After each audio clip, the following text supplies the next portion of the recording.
Welcome back to Through the Leadership Lens, a podcast presented by the Women in Propane Council, where bold voices, big ideas, and brilliant guests in the propane industry take center stage. I am Freddie Ridler, and we're diving deep into leadership that inspires, empowers, and transforms. And now joining me in the studio is my incredible host, the one and only Jessica Balderston.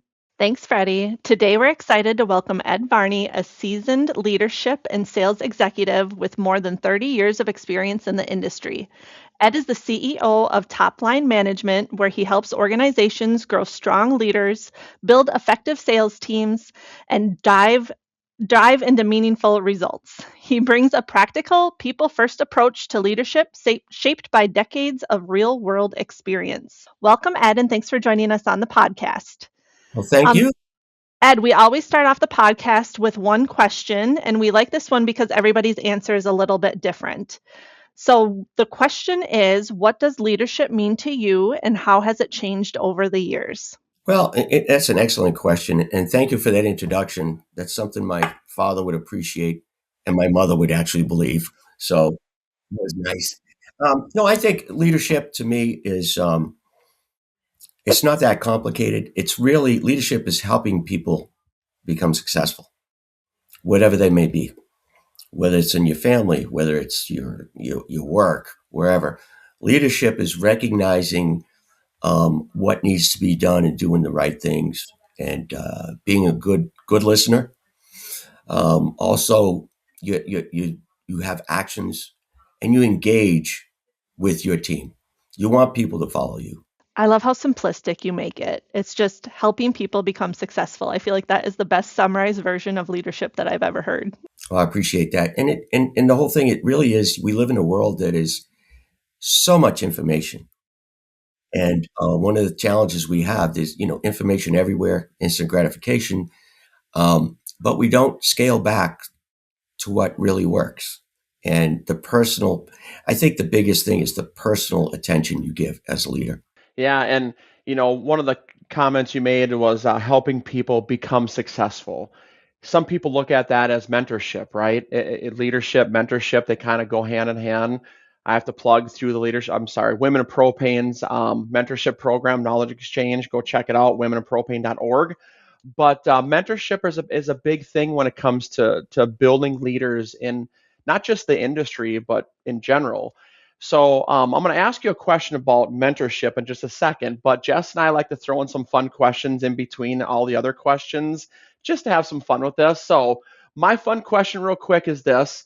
What is your coffee order that gets you in the CEO mode? My coffee, black. Just black. That's Extra it. large. Extra large black coffee. And I have one right here. Nice. Amazing. I brought this with me, but normally I use this mug, if you can see. Oh boy. For people watching this podcast, it might be over. The Super Bowl might be over by the time we release this one. So good luck with your Patriots. Ed will either be smiling at this, or when you're watching it later on, you might be going, dang it, we lost. So good luck with your team. Thanks. Appreciate that. So my question about mentorship is obviously, like I said, it can create really great leaders in the industry. Question for you, Ed, is, obviously with mentorship, I'm sure you had a mentor or a few mentors in your career. Would you mind sharing with us one of the people that kind of helped you shape yourself to where you're at today? We all have mentors in our life, and some of them are mentoring us. We don't realize that. But I think when you formally mentor somebody, it helps both the mentor and the mentoree. And if I said that right, but I think I've had two big mentors in my life. One of them was a familiar face in the propane industry. I worked for AmeriGas for about 14 years, and you may remember Gene Bissell was the president there. Gene he gave me an opportunity. He invested in me in 1995, brought me out of the field to start managing the national accounts group at AmeriGas. That was shortly after AmeriGas had purchased Petrolane. At that time, Petrolane was 5 times bigger than AmeriGas. Marigues did not have a national account program, but Gene he's a Wharton grad. He knows numbers. He's very smart, but he's one of the nicest guys you ever met. If you've met him, you know. So he took a chance on me, brought me in there, and we built it. We built a whole new program, and through his mentorship, we became very, very successful. And we were the envy of the industry because we, at that time, we really took over all the national accounts. And in fact, one of my competitors who worked for another company, I won't mention his name or the company, good friends, and he come up to me one time at the trade show and says, "Ed, congratulations." He goes, "You're the first guy that beat me." He says, "I don't like it, but you're doing a good job." But I wouldn't be able to do that without the help from Gene. Gene, my background, I'm a blue collar guy, right? I grew up on the other side of the tracks. I'm the first one in my family to go to college, the only one in my immediate family to go. And so I didn't have a lot of the other skill sets that I needed. He taught me some of the smaller things, how to behave, how to react. In fact, when he was good, he's the president of the company. When he calls you to his office, he doesn't sit behind his desk and talk to you. He has a table over there, and he will not do that unless you're in big trouble. So he wants to talk to you. And so you sit side by side, and it's the way he communicates. What I think the biggest thing I got from him is how to communicate effectively. One of the times he says to me, he says, as you know, I'm from Boston and I have an accent. It's not as thick as it used to be. But one day he come up to me, he says, "Ed, I want to talk to you." And he came in my office and sat across from me at my desk. I didn't have a table. And he says, "Ed, I want to talk to you about it. I noticed that you hide your accent." He says, "Yeah." I was in my mid-30s. He said, "Yeah, I just try to, fit in. People make fun of it, whatever." He goes, "Well, let's think about this for a second. You're in a position of sales and of influence. That accent is something you have that somebody else doesn't. What if you embellish that and, embraced it? And that's something that people remember you." And that was great advice because when I did that, I'll tell you, it changed a lot of things, you know. Well, in certain situations, I'd use the accent, and some of my friends call me, my last name is Varney. Well, in Boston, it's Varney. So some people just call me Varney because they like the way it sounds. But that helped me gain, gain a position where people remember you. And then he mentored me on execution, follow up, and he gave me a lot of, I say I got my MBA later, but I think I got it from him. And he taught me a lot of good things about, forecasting, looking at financial. He taught me more on the financial stuff that I didn't know would help me tremendously. But he took the time and he coached me whenever he could. He's a busy man, and I very much appreciated that. In fact, when he was elected to be president of MPGA, back then he used to have the nominations and second, it was all ceremonial. He asked me to second his nomination, and I was honored. It's in front of the whole industry, and I had to think about what I was going to say. Did a little homework, but one of the things I said, he was the best boss I ever had, and the only boss that you felt good about after he yelled at you. He would never yell, but he got his point across very seriously, and you felt it. And he was very stern. So he was a good mentor for me. And then I had another one for a period of time. I worked for Emerson, which is Fisher. There's a gentleman named Larry Flatt, who was president of the Propane and all regulators, I'm sorry, who went on to be one of the big wigs at Emerson. But while he was there and he interviewed me, and I knew he was something special as soon as I had the interview. And they had interviewed about a dozen people, and he asked me a few questions. And he was showing me the trends of the weather like this and the sales, which is typical in propane. "If you can make sense of that, I'm going to hire you right now." I says, "Well, nobody can make sense of it. It's weather related. It's all this other stuff." He said, "Okay, good answer." He hired me.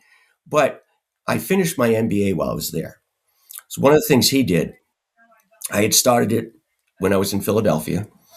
And then I had stopped for a while, and then I got transferred down here, but I only had like 6 classes left. So he looks at my resume and says, "You're going to finish that MBA, right?" I said, this was in 2005. And he says, "You going to finish it?" "Yeah, I'd like to, but graduate credits don't transfer. I don't want to start all over again." He said, "Well, I want you to do something. I want you to give them a call. They have this new thing called online learning." And this was 2005, believe it or That's not. to That's say. how recent it was. And they did. So I finished it. But the more important thing he said to me, and this was, about values. A leader has to have values. Hmm. And both Gene and Larry had very, very good high values. Larry was an HR guy. So he said to me, so I finished and I went in his office and told him, he said, I finished and, they're going to send me my degree. He says, "Aren't you going to go up there and walk it?" I says, "No, I don't think I need to." He says, "Your kids still live there, right?" And my kids were all adults. Hmm. He said, "They all still live there?" He says, "All right, this is what I want you to do. I want you to go up. I want you to walk and make sure that your kids are there to watch you walk across the That's aisle." so incredible. Wow. Wow. And he paid for me to go up and did all that stuff. And I saw him at Christmas and I thanked him again for that. But those are mentors that make an impact. Wow. Yeah, for sure. It's interesting, and I like your point in your story about how you saw something as a flaw and that a mentor that you had pushed you to realize that it wasn't a flaw. You could actually use it to differentiate. And then just getting outside your comfort zone, having mentors that are able to do that and do it in a meaningful way when they need to be pushed a little bit is pretty spectacular. Oh, and that's part of being a leader, to know what your people are capable of and believe in them. Hmm. And he did believe in me. And he's the one who got me involved with MPGA, 20, 30 years ago. Yeah. He put me in some good positions and he trusted me. The other thing I love too is that these mentors pushed you not in work, they pushed you on a personal level, which made you a better person in the long run for everything. So it's not just about work all the time. It can be about being mentored to make you a better person too. Exactly. I'd agree with that. Okay, Ed, ready for the fun question? You have worn many hats through many different roles throughout your career in the industry. And we know it's not a walk in the park every single day. You must have had some tough days along the way. So, what's your go to way to reset after a long or tough day at work? Well, I think one of the things that I'm very fortunate. I learned a long time ago that stress is 90% self-induced. So it was probably after I moved to Texas and took the job with Fisher and Emerson that I really was able to focus and put behind me the things that will hold me back. And I think it's really important to understand what your capabilities are. And years ago, I didn't have a lot of self confidence, and I don't think I'm cocky, but recently, in the past 10 years, my confidence level has got a lot higher in this industry. I've been here for 37 years. I've learned a lot. I took a few years off and was in the natural gas industry, learned even more. So I'm very well rounded. And I learned, that I learned what my strengths and weaknesses are. So at the end of the day, if I have a bad day, what could I have done differently? Or how would I handle that? And then you just move on. You got to put it behind you. If you dwell on it, you're going to be miserable. We've all had bosses that are stress, stress, stress. I need this. I need this. Well, if you're organized and do things on time and prepare, you're not going to have that stress. So I Yeah, try to find ways to alleviate that. I love that self reflection too. On I can't change what I've done, but I'll make it better the next time I hit it. So, also, Ed, coming from that sales background, how did that shape the way that you lead teams outside of sales? Well, that's a good question. I mean, in sales, there's certain skill sets that people need. There's a lot of interaction with people. And I think that's helped me. You learn how to deal with all kinds of people. I've had to fire customers before. People don't like to do that, but sometimes you have to. And making those tough decisions helps a lot. I mean, that helped me managing other people.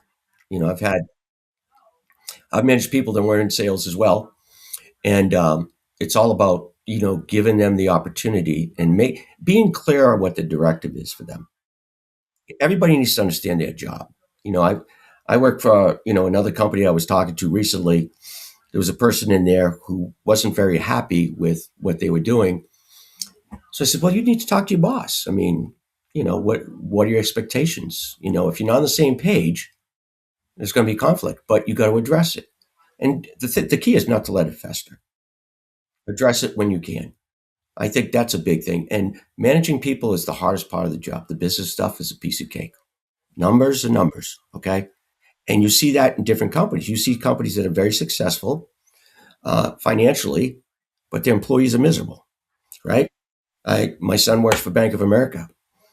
They made record profits, but his bonus is cut, and you can't do this, and you can't do that, and the rules are like this, and they're miserable.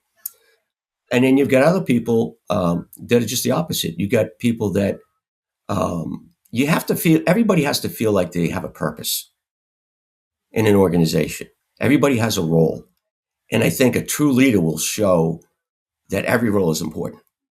You know, you heard the expression, "I talk to the janitor just like I talk to the CEO of a major company." That's one of my philosophies that I really agree with. And over the years, I've got to meet a lot of people. You know, as a musician in the entertainment industry, I played with some famous people, met a lot of famous people, but they're just like us. And so when you get in sales, you got to, you know, there's always conflict, you know, and there's always rejection. You know, it's like, you know, the dog, when the doorbell rings, the dog's sleeping on the couch under the coffee table, he jumps up, bangs his head, and goes to the door. Is it ever for him? Never. So he always thinks coming to see, and no one's coming to see him. So sales is kind of like that. You get, you know, you close 20% of your sales typically, right? But you constant rejection. And what I like to do when I work with people in sales is look, why were you rejected? What was their response? Don't just say, okay, I get it. No, come with a different angle. Maybe they're not understanding everything you're saying. It's the same thing in a job. If you're in the propane industry, if you have a customer service person, they take a call from a customer, they're out of gas or something like that. There's a service call. That's very important. That role is very important. How you handle that, how you answer that phone, how you handle the issue promptly and effectively, and then the follow up. So it's really, really simple. And if people do that and they understand, I think a lot of people just don't. If they lack leadership, they don't understand what their role is, what their purpose, and what their objectives are. So a good leader will give very clear communications. 90% communication, in my opinion. How you talk to people, how you know, what kind of information you share. And it's confident when you have confidential information. A lot of time in your leader position, um, you have information that they can't know. And they bug you. You said, look, let's focus on your job. Okay. And that happens. So there's a lot of elements, you know, sales has so many elements of rejection and conflict with customers. You know, I had a guy working for me one time. Customers called up, they didn't like him. And I said, okay, so what's going on? And I talked to him. Then I talked to my employee and all that stuff and tried to get a resolution. Unfortunately, it was a point where I had to get somebody else on the account. But that's okay. You know, this customer needed a certain type of personality, and this person wasn't it. So we just move it. I'm not going to fire him because this guy. So you move him. Those are the decisions that, you know, there's a lot of tough decisions to be made. That segment right there answered like 5 questions I had for you, Ed. At the, you know, just you kind of just adapt, and you're very you know, you see things around you, right? You're changing with what's happening around you. I do need to make one comment about the dog barking when the mailman or mailwoman is at the door. I always thought it's like salespeople are like the dog that's chasing the cars that are running by. It's a dangerous world out there. Sometimes you catch them, sometimes you don't, and sometimes you get hit by a bus. But that's what it takes, though. You know that, and sharing those stories, Ed. All the values you brought into that, like, you know, what do you look for? And as a leader, what kind of values you're looking for? What do people look for as you're a leader? What values do you show for those people looking up to you? Great information. I'm going to switch gears just a little bit here, and I have a fun question for you, and it's going to lead into my question. I think you know where I'm going to go with this. What is the? You're a saxophone player, musician. I should just say musician because I'm sure you do more than that. What is the hardest song that you play on the saxophone? The one that you have to take a deep breath before you play it. Well, there's a few. Um, I think the hardest one in for a musician, I play jazz too, and I think there's a song called by John Coltrane. It's called Giant Steps. And when I was in college, everybody wanted to master that solo, and very few people can do it. And I've been playing for 50 years, and I still that's a hard one because it's fast and it's different kind of melodic stuff. So, but you practice. You have to practice and keep practicing. Even at my age, I practice every day because if you don't, you lose it. You know. Now, let me ask you this question with this by me saying this first. I would think the hardest song to play would be the national anthem at a Cotton Bowl. So let's kind of talk about this a little bit, right? I mean, you even said, you weren't very confident 10, 15 years ago, but then last year or 2 years ago, and you can tell the story, you played the national anthem at the Cotton Bowl in front of millions either watching it or there at the game. What came out of you that day? Where did you gain that confidence? And where did you pull that, to say, I'm going to step on stage, play the song, I'm going to nail it in my flag jacket, and just know that, and look back and say, what got me to this point, center stage? That's an interesting question. Um, there's a little funny story behind that. So I played national anthems at a lot of different baseball, hockey, football stadiums around the country, and I got into it by accident about 10 years ago. And then I started, people call me, I do Texas Rangers. And, in Texas, I've done stuff in California, Massachusetts, New Hampshire, wherever. But as far as playing that song, I know the song. I know it now. I mean, it's like automatic because, practice it enough. But the Cotton Bowl was, there's a real funny story there. Initially, it was not going to be televised. The anthem. The anthem was not going to be televised. So they were covering it on ESPN, and I was supposed to play it at like 10 after 6, and they start coverage at 6:30. Well, unfortunately, the week before when they had the Sugar Bowl, you remember that guy went and he killed 14 people and all that, so they had to move the game over. And that particular night, there was celebrities from all over the country that came to do a service and a memorial thing for them. Mm-hmm. ESPN did not cover that, and they got a lot of grief. Hmm. So I got a phone call from the producer 3 days before. We're moving the schedule. You're on at 6:40 now. So I was Wow. the last thing before the game. So I really didn't need that pressure. Yeah. But Yeah. 100,000 people in the stadium's enough. But 20 million people on TV was the highest recorded Cotton Bowl at the time. But so we get there and you do sound check and all that stuff, and that eases you. But just before the sound check, I open up my saxophone, getting it ready, and I had a panic. I said, "Oh my God, I forgot my strap." You have to have a strap that goes around and holds the saxophone. You can't play without it. And it was home on my kitchen table because I was practicing. No. So I improvised. My wife was with me, and they had given us these lanyards for the full access Mm-hmm. and all that. And they had two little clips on. I took that off, put it on the saxophone. It was just the right height. Wow. So Wow. I was just careful. I couldn't move. Normally, I'm moving more, Yep. but I Yeah. was still in one place, and I played as straight as I could because I didn't want that thing to break. Wow. So I said, after I did the sound check, I was okay. And then another thing that made me really more on a personal note, my mother passed away about 3 years ago, and she was obviously my biggest fan. So the combo was very nice. They gave us a bunch of tickets, put us in a suite, and my daughter came. And just before I did the sound check, she was in the parking lot, sent me a picture.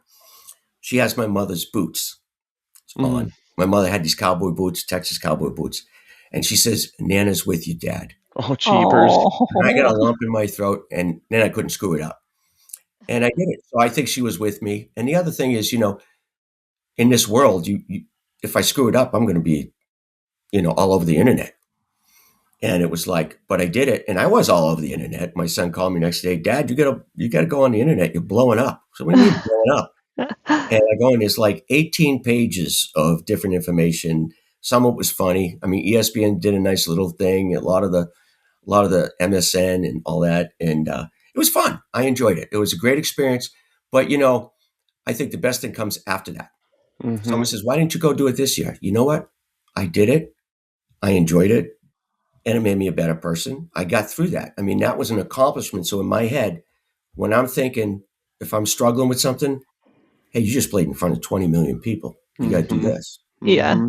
And I shared that, like my daughter just last year, she's in her 40s. Last year, she did a half marathon. This year, she did her first marathon. And when she was done, I says, you realize that less than 1% of the population has ever completed a marathon. So whenever you're thinking you can't do something, you go back to this moment when you pushed yourself across that line and finished, that you can do anything you want. So Wow. I try to use life examples in my management too to share stories. Stories are good as long as they're effective. Mm-hmm. Yeah. Yeah. I Incredible. appreciate that. That was a fun time. Gosh. One quick comment on that. I remember the reason. So like Sue was our CEO, Sue Kuznia now, but Peterson at the time. Yes. I follow her on Facebook, obviously, and I saw her face. She shared something, and I forgot what she said. I'm paraphrasing. Congratulations, Ed, looking sharp. And I'm like, Ed. So I clicked and I watched him. Like, oh my gosh, I know this guy. I'm like, wow. I'm like, what? And it I just heard blew from up.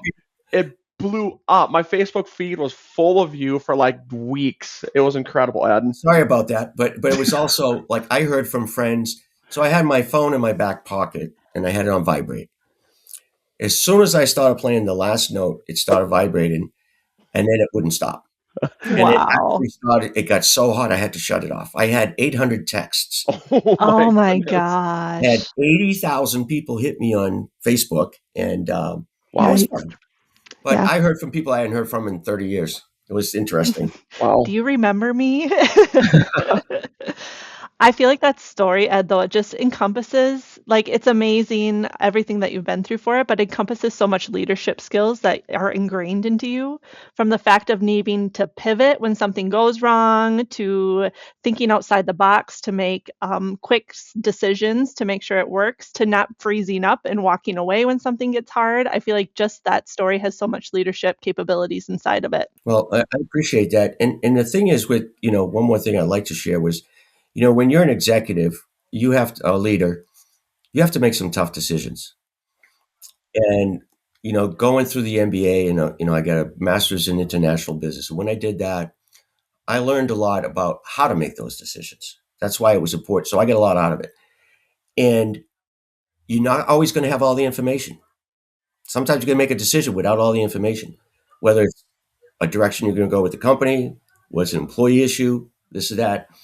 And the problem today is there's so much information, and I think AI is a good thing, but I think it could be misused. And people go in there and they'll try to get something or get a decision help that way based on this. And it's not always right. So I think, some of the information is good, but you got to verify it. Bill Powers, who was the president of Heritage Propane, two things he told me, as he was also a mentor. He said, look, what Ronald Reagan said was trust but verify. And I'm a very trusting person. And I had to learn the verify part later in my career because I trusted many people before and it backfired on me. But that's part of learning. I'd rather be that way than quick to judge somebody. And the other thing says a good leader, remember what God gave us: 2 ears, 1 mouth, use them proportionally. I love that. And that was the best one. So, and I think there's a lot of different things today that are challenges because before you'd ask me about challenges in leadership, we live in a different world than we did 30 years ago. People want instant gratification. I think a big challenge for a lot of leaders is finding the right people to work for them. It's getting harder and harder. You got a lot of young people. There's a lot of bright young. That's why I love this Women in Propane. I think that's great. I'm a huge supporter, and I'm glad to be part of this because a lot of good women. I've worked with a lot of them over the years. Paula Wilson, Rita, a lot of these people, Kate Kaskin, all them, and they were true leaders in the industry. And I think this is great, but it's a generation of people where, as I talk to companies that call me and some of the companies I work with in consulting, they can't find the right people. You might get some young person come up and they might be 24 years old. They want to be the VP by the time they're 26. You got to put the work in. And you have to deal with those people. And sometimes you have to take some of those people because you can't get anyone else. So how do you deal with that? That's a tough call for leaders. You have to manage their expectations, and you have to be upfront, and you got to be honest and upfront in the beginning, and that's what helps. And the other thing, it just takes one chance on somebody, and then they turn out to be Ed Varney when they get older. And Well, I've had a very, very great career. I'm at the end. I'm getting closer to the end of it, getting ready to retire pretty soon. But I'll tell you, I made some of the best friends in my life here. And Jessica, your parents are great friends, and Freddie, you guys are good people. I'll But I've made second some that. lifelong friends here. Yep. I really Yeah. have. This is a great industry, and I think as long as you become honest, you follow what you're going to say, and you believe in your people and show them that, you're going to be successful. Mm-hmm. I love Well that. said. Ed, I feel like we could talk to you all day long and just have these conversations and these stories. We love listening to you talk. So thank you for joining the podcast. We definitely appreciate your wisdom that you brought to our conversation, and we know our listeners will also learn a lot when they listen to this as well. So thanks again for joining us and for being such a great part of our industry. Thank you very much, and I've loved every minute of it, and looking forward to the board meeting in Vegas, and go Patriots. We'll see you there. Go Patriots. And that's a wrap on this episode of Through the Leadership Lens, a podcast proudly presented by the Women Propane Council. If you enjoyed today's conversation, don't forget to subscribe, download, and share it with a friend or colleague. And if you want to learn more about Women in Propane, connect with us on Facebook, follow us on Instagram, or visit us online at www.womeninpropane.org. I'm Freddie Ridler. And I'm Jessica Balderston. Thanks for listening. And keep leading with purpose and vision.